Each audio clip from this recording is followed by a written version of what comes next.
Welcome to the Artist Check-In. I'm your host, Nick Zano. My day job is talking to artists for different publications, which means I know a lot of people whose livelihoods have been impacted by the quarantine associated with the COVID-19 pandemic.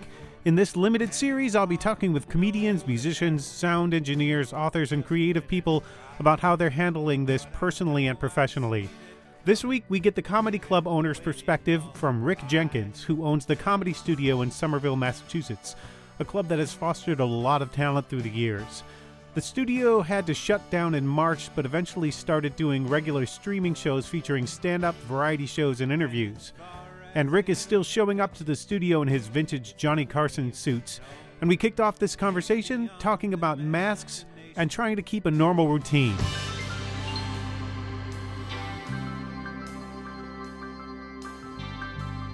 I saw one that had Animal from the Muppets on it that was tempting. Like, do I really want to? Yeah. Is this who we are now? Exactly. Well, I have two. They're seersucker. So I got those for the summer, and then a bow tie company in Vermont is retooling. So I've got like yuppie color. So I should be able to coordinate. I can't believe Johnny Carson brand never made masks. What the? Right. What the hell? This is actually a decent place to start with okay. the official interview.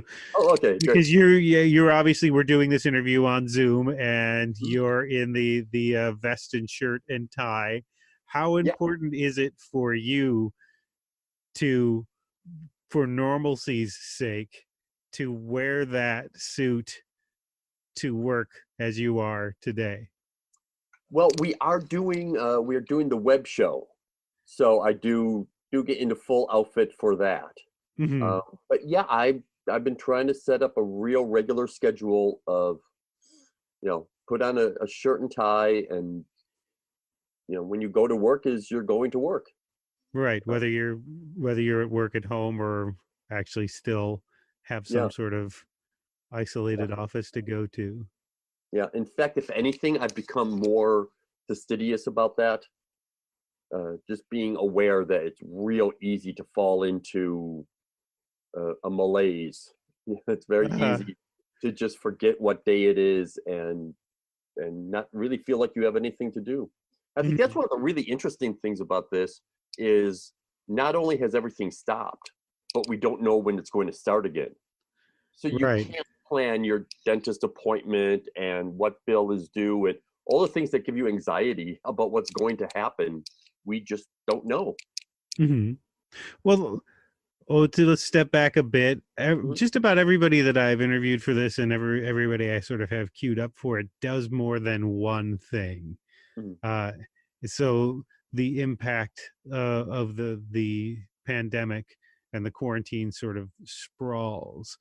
You are a club owner of the Comedy Studio in Somerville, and also a comedian.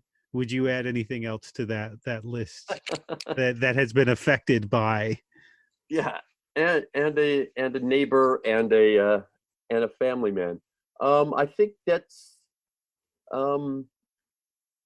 pretty much every aspect of your life is affected by this. And it really makes you realize how multifaceted your life is. I find myself reaching out to friends I haven't talked to in years.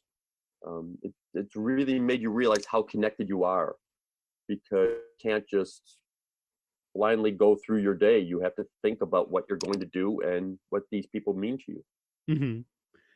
Now, when this first hit, it was, I think, around St. Patrick's Day is when things started closing mostly. When did that happen for the studio? I believe our last show was March 23rd.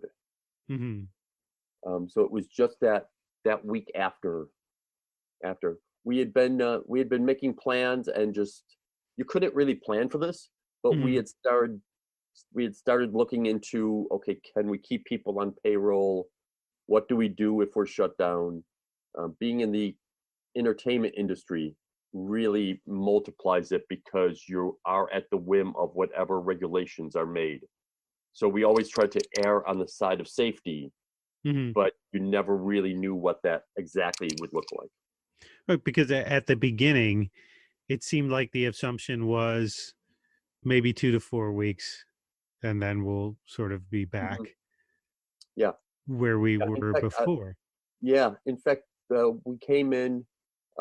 We came in and cleaned everything out of the bar and locked it all up and shut everything down. And I remember thinking, well, this is, you know, this is kind of silly if we just have to restock everything next week.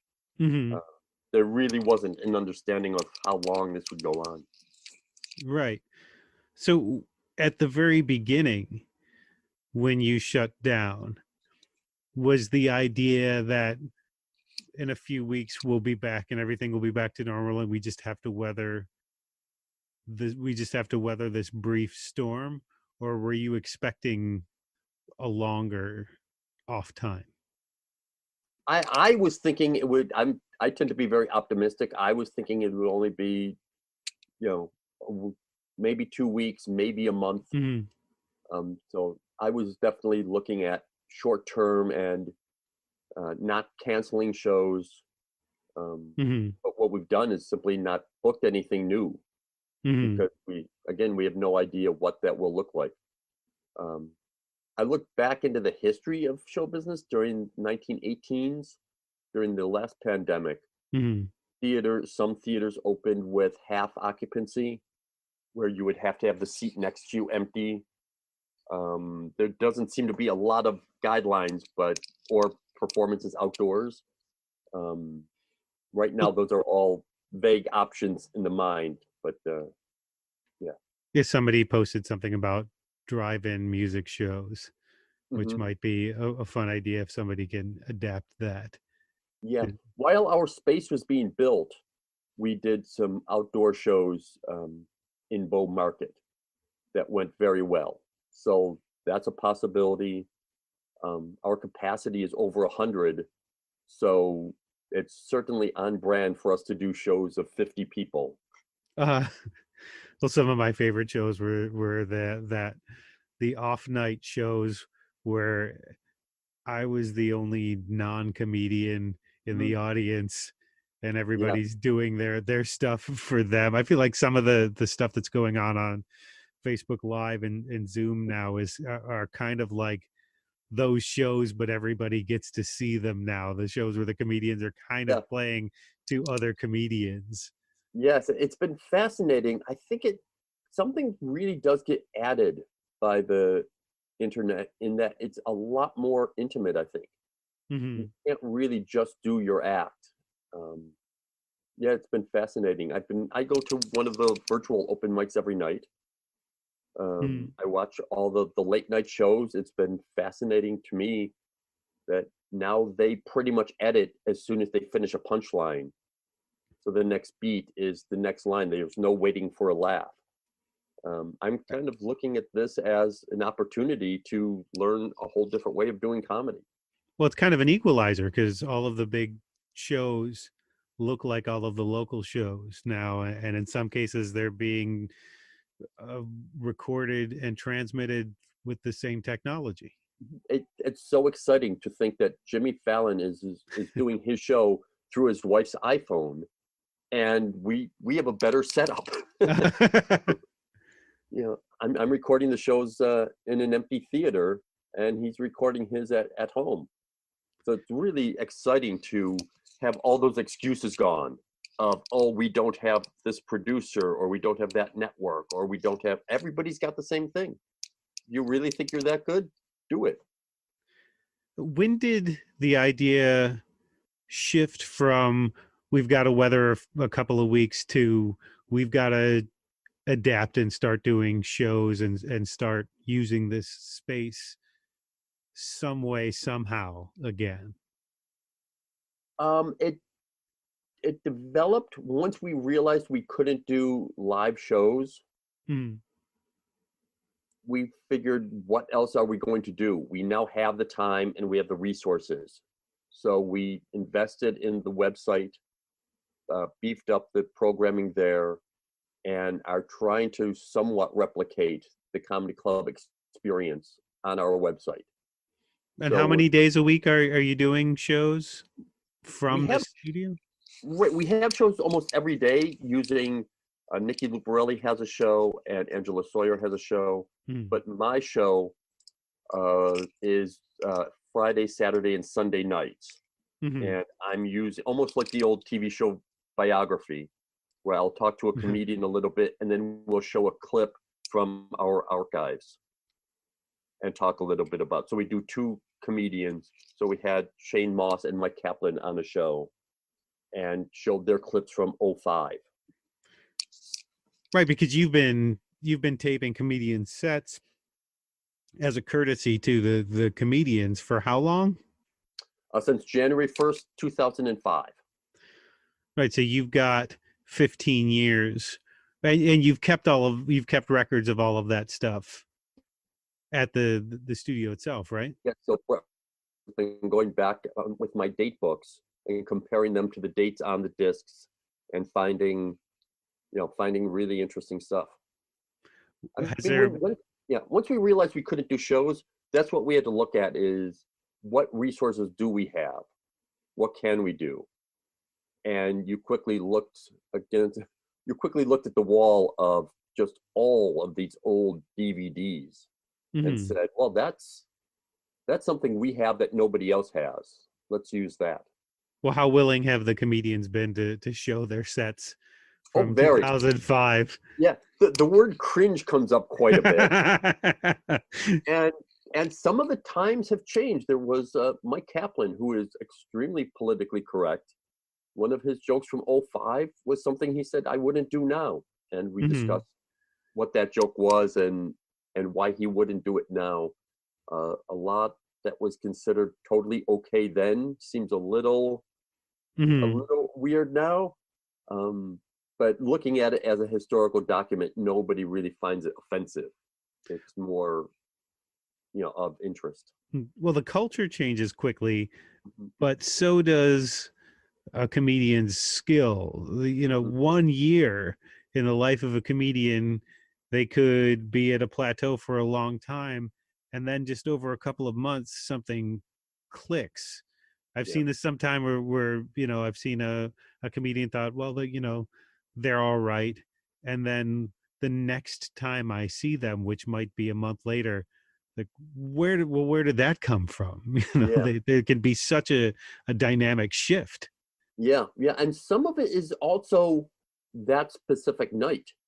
Shane Moss has a tape from the first year. We show him the first year he did comedy, Hmm. and it is a little rough. It's doesn't really flow, but you could see in that 10-minute set, boy, he could put together five that would be perfect for Conan. And I think 6 months after the tape we show, he was on Conan. Hmm. And how comforting is it to actually be in that space, to actually work on the comedy studio stage when so many other stages are dark? It helps me a lot um, in terms of setting up my day. And, a comedy club is, where I feel home. It's Mm. I'm on an empty stage in an empty club in an empty bar in an empty market in an empty Mm. city. So I'm totally socially distanced, Mm. but having a feeling of owning my own space Mm. really really grounds me. Could you have somebody, other performers, come in if they were actually into the space on a regular basis, if you were distancing and everybody, you can't wear a mask in Yeah, comedy?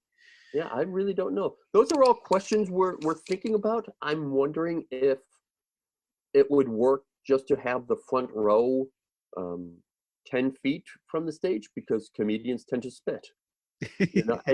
I Yes. don't know that social distancing is really possible in a live entertainment format. Hmm. If you have a band, does everyone have to be, that far apart from each other? And how does that help or hurt the interaction between performers?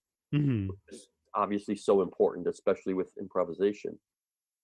I mean, it must be on your mind constantly. What do we do when we come back? But the parameters Hmm. for what you would have to do at that time. whenever that winds up being, seem impossible to predict. Right. Most of it's going to be guided by what we're allowed to do. And then you always have to keep in mind that the safety of the performers, the staff, and the audience are paramount. So it's easy to be a huge capitalist and think to yourself, oh, we could get away with this or that. You have to remind yourself that the point isn't, to get away with it. It's the point is to try and do it. We would probably be looking at each performer having their own microphone. The handshake between acts is probably a tradition that won't be lasting. A lot of little things that we're going to have to look at as now obsolete. I know some performers were a little leery of the idea of approaching the community microphone before all of this happened. Now I could only imagine that bulb of the thing looks like the coronavirus with the little red things sticking off of it. That would be great to get a windscreen. Well, there's also the dark humor of all of this. That it's sort of, it's nothing new for a comedian to go to sort of a dark place, but here we have something where everybody's dark place is kind of the same. Yes. All at the same time. It must be rough to sort of navigate what you can do and what you can do and what's not just the obvious joke. Yeah, and I think that's going to be a really interesting question for the arts in general. When this is over, how much of art is going to be influenced by it? Will everyone have material about it? Or will we have more of a feeling of wanting to forget it and get away from it?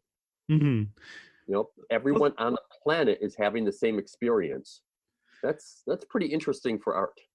I was just talking to somebody about this. The other thing that you mentioned, maybe on Facebook somewhere, I don't remember where it was exactly, that the pauses for laugh lines, you can't hear the laughter if you're doing something on Zoom or Facebook Live.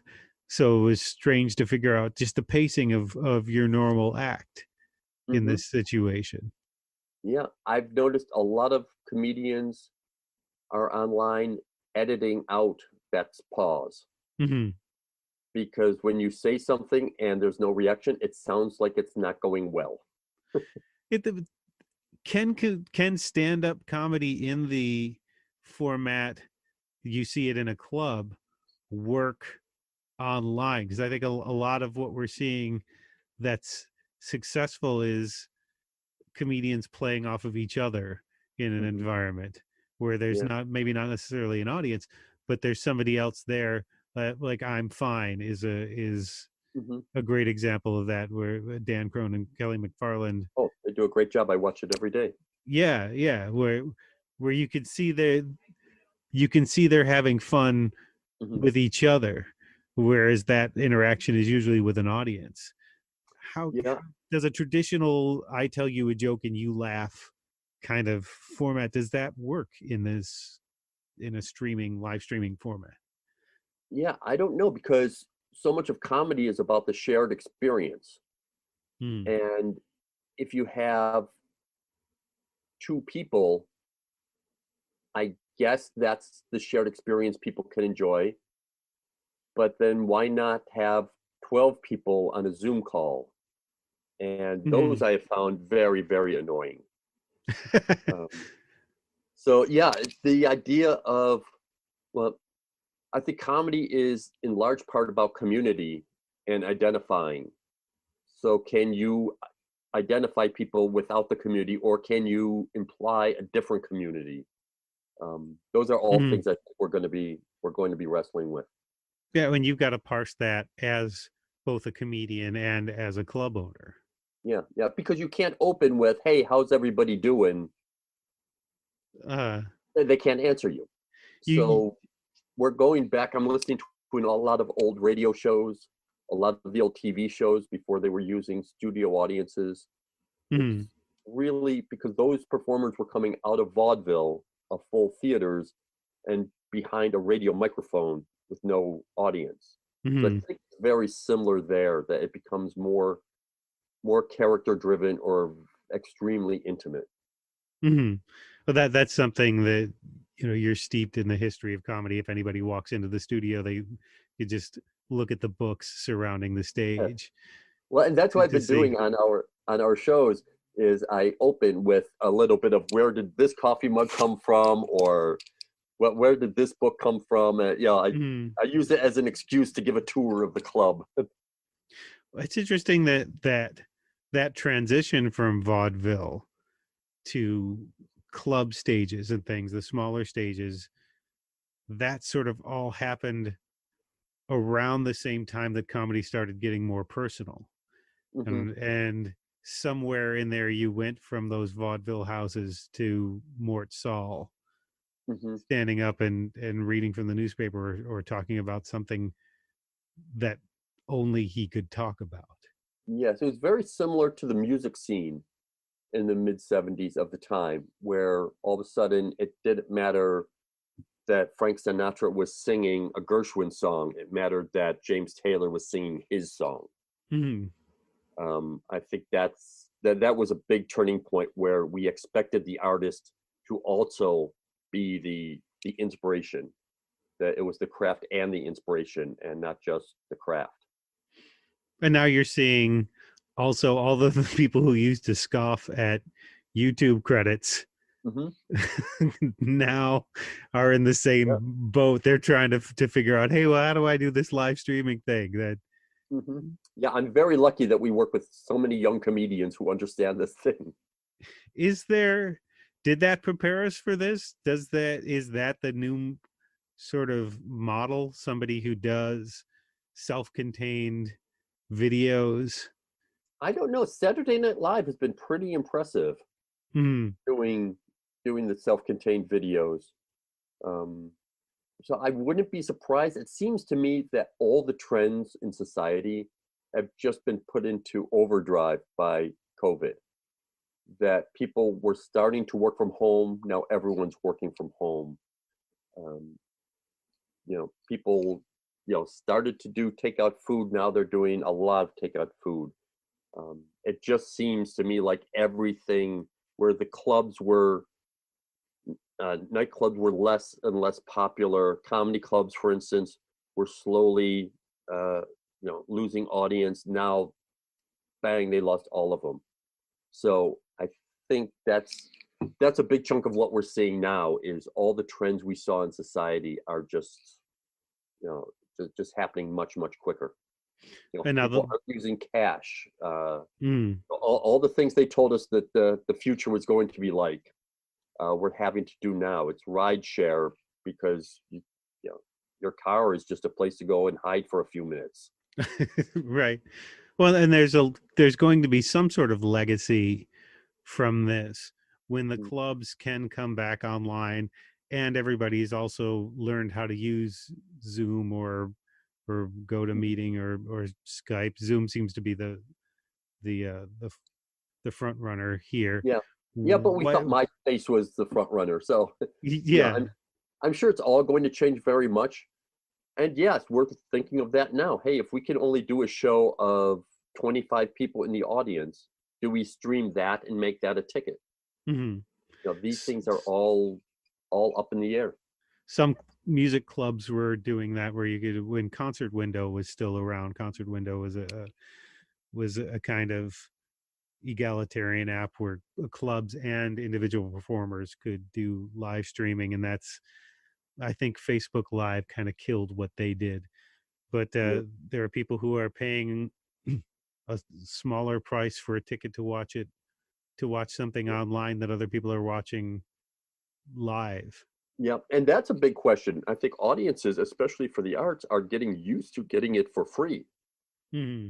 If you can see 100 of the best comedians on the planet doing a benefit on Facebook, why would you pay $10 to see some local comedians do a show in your neighborhood. I think there's How the arts gets monetized in this age, I think, is going to be, fascinating and something we probably can't even imagine now. Is that something you're able to do now? Are you able to monetize anything you're doing at the club? Right now, from a business end, what we're doing is we're taking donations on all of our shows, Mm-hmm. and then the vast majority gets split up among the performers. So what we're hoping to do is set up a model where the performers, the artists, can get paid, and the club will have enough just for the expenses and such, and that people will want to be involved in that. But as I say, I also fear that they can see a really terrific show somewhere else for free. It's difficult to build an entire business based on people's goodwill. We've been very lucky. We had unbelievably great will. I get contacted daily by a number of fans wanting to help out. I just don't know if in the long term a club can base itself on donations, and if people are going to have an appetite for ticketed events. Well, it's been interesting to see some of the clubs that have been doing online performances and have been trying to put the resources together, because you have the comedians as individual contractors who can go on anytime they want. They just have to turn it on, and they're going out there. Whether they have an audience or not is another thing. So you've got that independent contractor part of it, but you've got the Laugh Factory is doing live stuff. I think Zany's in Nashville is doing some live stuff. Yeah. Well, I've tuned in. A good friend of ours, Brian Kiley, does some shows with Flappers, and a few other shows around. Mike Kaplan is doing one this weekend. I believe the Comedy Cellar is doing shows.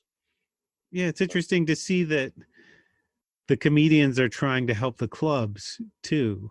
There's this relationship that isn't natural right now in terms of the format, in terms of the means of getting things to people, but people are still sort of going back to their clubs, and their clubs are facilitating things. I think that's in some measure because maybe the clubs know how to make your image appear so your Venmo isn't backwards. Yeah. Well, and there's always that is gatekeepers aren't really going to be as much of a thing. Right now as a comedian, you might want to go to the Comedy Cellar because they've got bigger distribution. But if you can go to Facebook and get just as big a distribution, do you really need me? Well, in the newspaper business, I've seen that happening. In maybe 10, 15 years ago, more people would want to talk to an outlet like the Globe or the Herald, whereas now if they can speak to their fans directly through their Facebook or their Instagram, they don't necessarily need the promotion anymore. And I really hope nobody listens to this and goes, yeah, I don't need to talk to him anymore, because that would suck. But if people are building up their... There's always going to be the need for things to be curated, to be edited, to be judged. You can't just go on Facebook and say, I'm terrific. You need to be able to say, the New York Times says I'm terrific. You should check me out. Right. Yeah. There still needs to be. Yeah. There's all that white noise out there. How do people find something? And it still sort of sorts itself out through Spotify. Are you on the front page, or are you on the front page of Apple Music? Are you on where are you in terms of when somebody opens up this app? Yeah. What's that path from them to what you do? Yeah. I think for comedy it's much easier because you can watch a comedian for 2 minutes and decide whether or not you want to see more. Yeah. Stand-up comedy is uniquely geared for sampling. So if you watch 2 minutes of Jim Gaffigan and you like it, you can then go to the albums and go further and further. Whereas it's difficult to listen to an entire album and say, yeah, I want to go check their back catalog. They're probably going to listen to a couple Mhm. chords and Well, decide which genre it is and make a decision there. so what that makes me wonder is, I am of the opinion that, and I know a lot of comedians would probably be of this opinion, that there's really nothing like seeing comedy live when you're there in the same room with the performer. Is that attitude going to become like the guy who insists that vinyl is a better sound than your than your MP3s? Is that going to be a boutique sort of disposition? Maybe that's been the interesting part for me. We're in an era when the thing we do best, we can't do. Mm-hmm. If you look at all the strengths of comedy, of the writing and the performing and the everything, the big draw is still that sense of community and being in a room together. Mm-hmm. And that's the thing we can't do right now. Mm-hmm. So yeah, so we have to strengthen all of our other things, but whether or not we'll ever be able to get back to that the way it was, I don't know. And the individual comedians as well, they have the access to get to people, but they don't have the access necessarily, or at least somebody hasn't come up with a great model to make money at that necessarily. Yeah. From a Zoom show or a Facebook Live show. Yeah, It's out there, but yeah, it seems like every generation, the main form of media changes, whether it's radio, whether it's television, whether it's the internet. mm-hmm. Each generation seems to have an earth shake where it has to rethink how you first came up. Mm-hmm. So, what are the ways people? Well, let's go to here first. One boost that you guys have gotten is from tipyourwaitstaff.com and Mike Birbiglia and Yeah. Gary Gulman talking about Boston comedy. How much did that help We your well, staff? hugely. We're almost up to $6,000, and essentially our wait staff has been able to pay their rent Mm-hmm. because our wait staff has been able to pay their rent because Mike and Gary put together something unbeknownst to me. Mm-hmm. One day I got an alert that I was being mentioned. That was terrific. We're doing that for the wait staff as opposed to the theater staff, because the theater staff, we've been able to get the government money. Mm-hmm.